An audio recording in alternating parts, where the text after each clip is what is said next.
העביר לסנדיי טיימס פירוט מלא עם 60 תמונות שהוא צילם בסתר.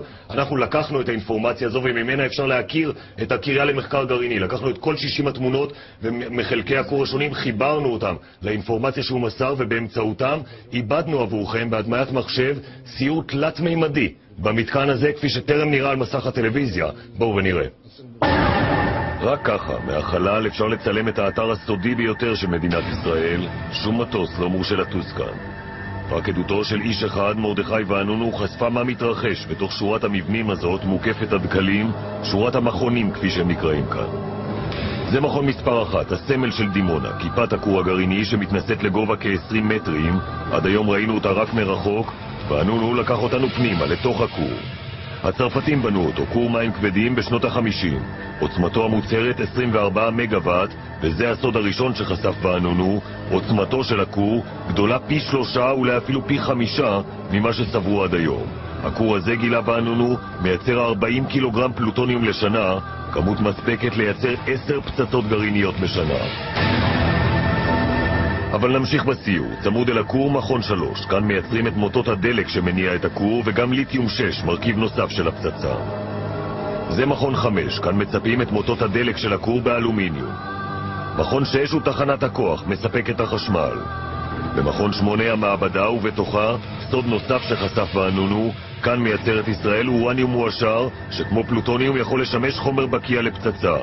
את האורניום מייצרים כאן בצנטריפוגות גז, ממש כמו שמנסים עכשיו האיראנים לייצר.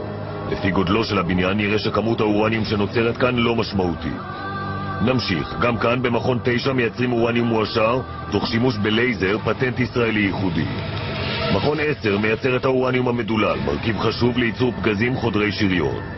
מכון 4 מטפל בפסולת הרדיואקטיבית של הכור לפני שתוטמן באדמה. וזה, בניין ארוך בין 2 קומות ללא חלונות, זה הסוד הגדול של דימונה, מכון 2. מתחת לשתי הקומות התמימות למראה, יש עוד 6 קומות שקבורות בעומק האדמה. ואנונו הראה לעולם את מה ששום לוויין לא הצליח לראות עד היום. כאן הקימה ישראל מפעל להפרדת פלוטוניום שתכליתו אחת, לייצר פצצות אטום. בשנות ה-60 ביקרו פקחים אמריקנים בקומה הראשונה של המבנה. הם ראו את המסעדה והמשרדים, קיר מיוחד שנבנה שם, הסתיר מעיניהם את המעליות שיורדות למטה, לתוך האדמה. אבל נצא שוב החוצה. משאיות מביאות מן הכור את מוטות האורניום שעברו עיבוד. דרך הדלתות הגדולות תופס מנוף את המוטות ומוריד אותם לחלל הייצור הגדול בעומק 4 קומות. המוטות נטבלים במיכלים של חומצה חנקתית, מתבשלים כ-30 שעות, ואז מערכת צינורות שואבת את המים ובהם האורניום והפלוטוניום. בתהליך כימי מופרדים החומרים, נאפים בתנור שממנו יוצא כדור קטן של 130 גרם פלוטוניום, קילוגרם ו700 גרם פלוטוניום בשבוע, כש4 קילוגרם הם כבר פצצה, כמו הדגם הזה שצילם ואנונו. ממפלס 2 אפשר לצפות על התהליך. מרפסת הוקמה כאן לאורחים רמי מעלה, מכונה מרפסת גולדהר. וזה חדר הבקרה, כפי שצולם על ידי ואנונו. רק 150 עובדים מורשים להיכנס לכאן, מבקרים רק ראש הממשלה, שר הביטחון וקבוצה קטנה של שותפי סוד. מצויד במצלמה נסתרת, ואנונו הסתובב בין החלקים השונים של מכון 2 וצילם. לא רק פלוטוניום מייצרים כאן, במפלס 4 גילה ואנונו מייצרים חומר הנקרא טריטיום, שמשמש לייצור פצצות טרמוגרעיניות, פצצות בעלות עוצמה רבה עוד יותר מפצצת אטום רגילה. כאן מיוצרים עוד 2 חומרים הכרחיים לפצצה, ליתיום ודיטוריום.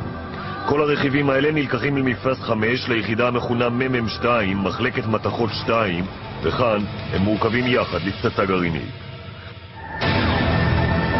במפלס מתחת חדר אירוח שבו צילם ואנונו את מה שמומחים זיהו כדגם של פצצה טרמוגרעינית ישראלית בעוצמה של פי 10 מהפצצה שהוטלה על הירושימה.